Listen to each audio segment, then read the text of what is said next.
ও কাকু, তুমি কি বেল শুকে শুকে দিচ্ছ সেই লেভেলে? তার মানে মানে আপনি এখানে অস্থির লেভেলের বেল খাইতে পারবেন শুধুমাত্র কাকুর কাছে আসলে।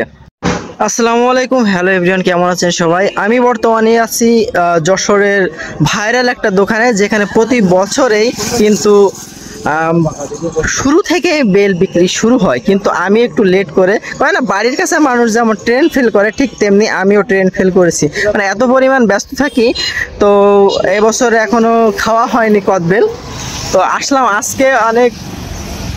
ও কাকু, তুমি কি বেল শুকে শুকে দিচ্ছ সেই লেভেলে? তার মানে মানে আপনি এখানে অস্থির লেভেলের বেল খাইতে পারবেন শুধুমাত্র কাকুর কাছে আসলে। তো বিষয়টা হচ্ছে এরকম, আমরা এই দেখেন প্রচুর প্রচুর বেল এখানে আছে, হরেক হরেক রকমের বেল। শুধু আসবেন আর খাবেন।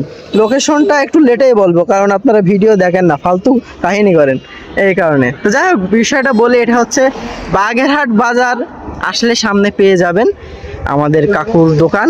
এখানে হরেক রকম সাইজের আপনারা বেল পেয়ে যাবেন, বিভিন্ন দামের বেল আছে, পাকা কাঁচা সবকিছু।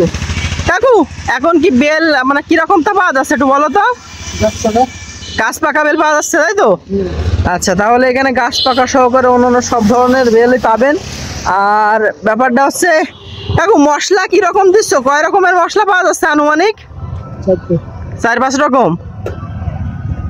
এই তো, তার বিষয়টা এরকম, আপনারা আসবেন, খাবেন, মজা করবেন, আর নিজের পকেট থেকে টাকাগুলো দিয়ে চলে যাবেন। ঠিক আছে, এই যে দেখতে পাচ্ছেন খুব সুন্দরভাবে কিন্তু সাজিয়ে রেখেছে, আসবেন। আর এখানে বসে খাওয়ারও ব্যবস্থা আছে। তো যাই হোক, একটু ফান করতেছি। আগে ছিল কলেজ মোড়ে, মুক্তিযোদ্ধা কলেজ মোড়ে ছিল, এখন সেখান থেকে এসে বাগেরহাট বাজারে অবস্থান করছে, এবং এখানে সুন্দরভাবে দেখুন সাজানো আছে রফিকুল ভাইয়ের কদবেল স্টোর। ঠিক আছে, তো এটা শহরেও মাঝে মাঝে থাকে ভ্রাম্যমাণ অবস্থায়। আর আপাতত এই সিজনটা টোটালি আপনারা এখানে দেখতে পারবেন বাগেরহাট বাজারে, এখানে পাবেন, আশা করি আসলে পেয়ে যাবেন। দেখেন অনেক অনেক বেশি কদবেল কিন্তু পাবেন বিভিন্ন সাইজের।